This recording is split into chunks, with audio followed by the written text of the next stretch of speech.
Welcome back. One actress is getting behind the camera for her directorial debut as she pays homage to her parents. Honey Love is a short film that follows Ada Tillman as she reflects on her 37 years of marriage with her husband and the moment that all changed. Let's take a look at this trailer for Honey Love.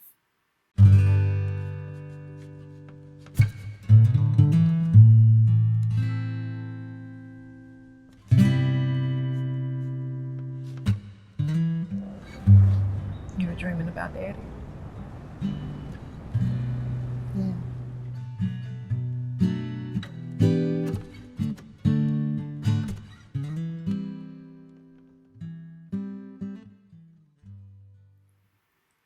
Joining me now to discuss the film is Jennean Farmer. Jennean, thank you so much for joining me. Hi, Kibin. How you doing? I'm good. How are you? I'm doing well. I'm doing well. Had my coffee this morning. So I want to talk about the film Honey Love, but before we talk about that, I actually want to talk and learn a little bit more about you. Can you talk about your passion for the arts and what actually led you on this journey to New York City to pursue that? Yeah. So honestly, I started in the early 2000s, but my passion started when I was around 4 years old when I first saw Keisha Knight Pulliam on The Cosby Show. And in my childlike brain, I thought, I want to be where she is. I want to do what she's doing. I want to live in that house, not really knowing that it wasn't real. And the older I got, the more I was just interested in how can I perform? How can I get on a stage? How can I make my voice be heard?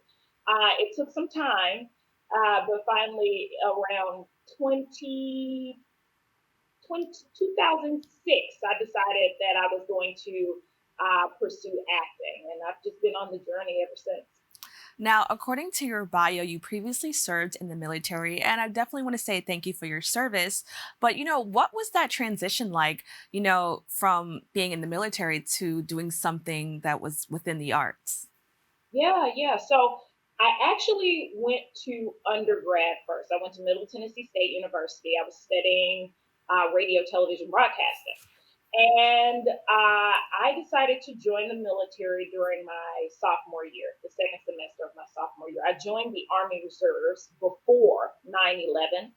9/11 happened. My military unit was deployed in 2003 to Kuwait, and we were there for a year.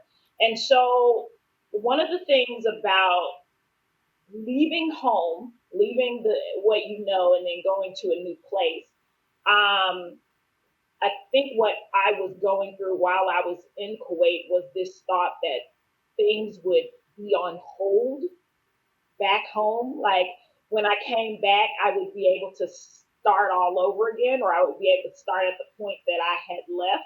And, I had changed. There were a lot of things that I wasn't as interested in, probably because I had gone to war. I wasn't interested in going to the football games all the time. I was more interested in finishing my college journey, getting my degree, moving on to doing the things that I wanted to do because I had that break. And when I came back, I was like, I really just want to do all the things that I possibly can to fulfill my dreams. Now, you've done some work as an actress, which I think is super amazing. What inspired you to actually get behind the camera with directing and producing? Yeah, some years ago, I also lived in Los Angeles for a while. And some years ago, I was at a church service, and I remember the pastor saying, God has blessed you with more than one gift. God has blessed you with more than one talent. And I thought, I can be versatile in this medium. I don't have to just act. And I always have stories. Sometimes I have stories in my mind that play out um, like a movie, like pictures.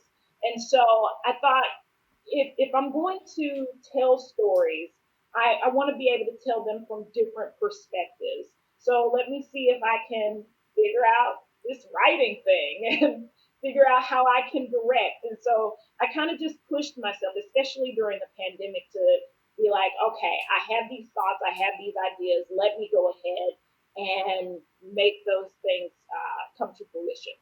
Now, one of the stories that you brought to life was, of course, Honey Love. Can you talk a little bit more about that? Yeah, so HoneyLove is very loosely based off my parents. My dad passed away in 2009. He had lung cancer. And even after that time, 2009, how many years is that? I'm really bad at math. But to this day, my mom still talks to my dad. She wishes him a happy birthday, happy anniversary. She dreams about him. And I thought, how can I tell their story in a way that pays homage to them? Because my parents were together for over 30 something years. My mom was working a full time job taking care of my dad when he was sick. And I feel like that portion, their life, their journey, and her taking care of them was a great story to tell. So I figured, why not start with my parents first, as far as like storytelling is concerned and directing. Now, I want to know, why did their love inspire you to tell this story? And, when did you realize this was a story that you wanted to tell? Yeah. So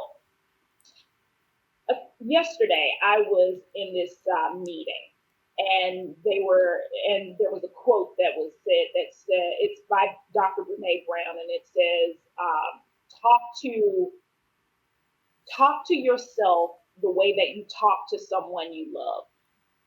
And I thought about it, and I thought, sometimes I think people are under the impression that love is just like this cozy thing, that it's all like happy, positive vibes. But love is also telling people the truth, even when it hurts. My parents had been together for quite a long time. I had seen them in their ups and downs, when they were happy with each other, when they had an argument, when an argument led to them laughing. I had seen my parents compromise and make a way out of no way. And so I thought, how can I tell this story of love? I think often whenever we see stories about Black people, about Black families, it is often connected to some tragedy, some violence, and we are more than that. We are more than just that idea of what the African diaspora is. And so I wanted to tell this story of love and continuing forward. Now, I love that you brought that up. Would you say those are maybe some of the themes that this short film explores? And, if not, what are some of the themes that your film explores? Yeah, most definitely. So I can say love because I keep saying that, but definitely compromise. Being in a relationship, there is some give and take. Also, grief. How does a person deal with grief? I think one of the ways my mom has done it is by talking to my dad, is by holding on to him, and then moving forward. How do you move forward when your partner, when your helpmate is no longer there? You still have that grief, but you still know that there is more that you have to do in this life. My mom tells me often, she says, the Lord told me he's not done with me yet. And so I think about how, in this film, I want to tell more than just one idea of what love is. It encompasses a number of things. Now, Honey Love was officially selected to participate in the Emerging Artists Film Festival. Can you talk a little bit more about that journey? Yeah, so after we finished the film, after we got in, let me just say, let me breathe a bit, because doing a short film is not an easy feat, even if it is like 15 minutes. It takes a whole group of people to come on board. And after I finished the film, after the team finished the film, we decided to submit it to film festivals. Emerging Artists Film Festival was the first festival to say, yes, we want Honey Love. And it was really exciting. In this festival, what you do is you let people know that the film has been selected. They go and watch. They vote on whether or not they like your film, and then from those votes, you can get awards or get selected for awards. now that the filming, is over, and as you mentioned, you took that deep breath and you had time to reflect, what is something that you would say you learned about yourself in this process? Yeah. When we were in the midst of shooting the film, Kevin, I was so tired. I was that kind of tired that I was when I was in boot camp, waking up at 3 a.m., going on road marches and falling asleep in the mud. I was tired, but I also told, and it's like that delirious tired. I don't know if you've ever felt like that, but I told myself, this has to be completed. This is a story worth telling, not just for myself, but for other people. Even if people who watch this don't look like me, people have experienced this. All types of people have experienced some type of loss, whether it be a husband, a child, a friend. And so I just knew, like, regardless of how tired I was going to keep going. And I just have that, I don't know, that tenacity. I'm not going to stop. That's I will not stop.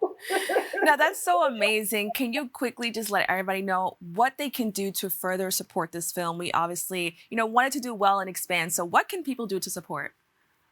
Yeah, so we have a couple of other festivals that I have submitted to. I haven't heard anything back, but anytime you see me post HoneyLove on Instagram, please like it. Please go to the link. I think I've given a number of people like links to like the movie, watch the movie. So if people can continue to help out in terms of, or support in terms of, whenever you see me post, you go watch. That would be like a great way of like telling the team that this was something that was just worthwhile, this experience. Well, Jennean, thank you so much for joining us and sharing this beautiful story. Thank you so much, Kibin.